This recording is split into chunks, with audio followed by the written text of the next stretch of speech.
আসসালামু আলাইকুম। তো আজকে একটি বিশেষ কথা এবং একটি ছোট্ট কাজ আপনাদেরকে দেখাবো। তো ভিডিওটা ছোট হবে প্লাস এটা হচ্ছে ৩ টা পার্টের ভিডিও দিয়ে আপনাদেরকে একটি আইফোনের প্রবলেম ফিক্স করে দেখাবো। তো এটা হচ্ছে iPhone 11 প্রবলেমটা হচ্ছে আসলে iPhone যদি অন থাকে এটা প্রবলেম বোঝা যায় কোথা থেকে প্রবলেম হচ্ছে। তো প্যানিক ডাটা দেখে এটা আমি প্রবলেম বলে দেবো প্লাস প্রবলেমটা কীভাবে ফিক্স করি তাও দেখাবো। তো আসলে প্যানিক ডাটা এই যে দেখেন LLC বাস ইরর ফ্রম। তো এই প্রবলেমটা আসলে কোথায় থেকে হয় আপনাদেরকে বলতেছি। এই প্রবলেমটা হলে কি সমস্যা হয়? এই প্রবলেমটা হলে সর্বপ্রথম সিম কার্ড সাপোর্ট করে না, ওয়াইফাই কোনো রকম অন হবে না। এই যে দেখেন ওয়াইফাই অন হচ্ছে না, প্লাস আপনার হচ্ছে ডিসপ্লেতে দেখেন এক সাইডে ব্ল্যাক হয়ে আছে। এই যে এক সাইডে ব্ল্যাক লাইট কম।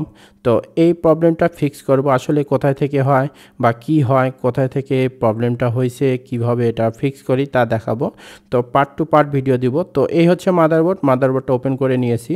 তো ভালো করে লুক একটু কেয়ার মানে একটু লুক দেখে দেখেন এখানে, প্লিজ লুক। এই যে দেখেন এখানে মাদারবোর্ডটা ব্রোকেন হয়ে যে এখানে যে মাদারবোর্ডের লেয়ার আছে লেয়ার থেকে আউট হয়ে গেছে, পিন আউট হয়েছে। তো মূলত পিন আউট হইলেই এই সমস্যাগুলি হয়ে থাকে। তো এটা মাদারবোর্ড এখানে সর্বপ্রথম সেপারেট করে নিব। সেপারেট করাটাই কিন্তু ডিফিকাল্ট বিষয়, কারণ হিট সেপারেট করতে যেয়ে মাদারবোর্ডটা বিশেষ করে টেকনিশিয়ানের হাতে এই মাদারবোর্ডটা গুলি একদম ডেড হয়ে যায়, কারণ সেপারেট করার টেকনিকটা অনেক ডিফিকাল্ট, প্লাস সেপারেট করার সময় এই ফোনগুলির নানান সমস্যা করে ফেলে অনেকে। তো ডিফিকাল্ট বিষয় যেহেতু, তো আমিও অনেক কেয়ারফুলি এই মাদারবোর্ডগুলি সেপারেট করে রাখি বা সেপারেট করি। তো ফ্রি হিট ওভেনে রেখে দিয়েছি এবং চোখের পলকে ১ নিমিষেই মাদারবোর্ডটা সেপারেট করে ফেললাম, কোনো রকম কোনো ড্যামেজ বা কোনো কিছু ছাড়াই। তো এই হচ্ছে মাদারবোর্ড। তো মাদারবোর্ডে আসলে কোথায় থেকে সমস্যা হয়েছে, কি সমস্যা সেটা এখন দেখাচ্ছি।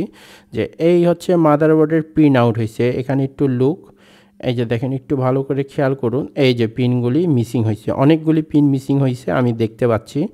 তো এর পরের পার্টের ভিডিওতে আপনাদেরকে দেখাবো কীভাবে পিনগুলি রিপেয়ার করি এবং প্রবলেম ফিক্স করি।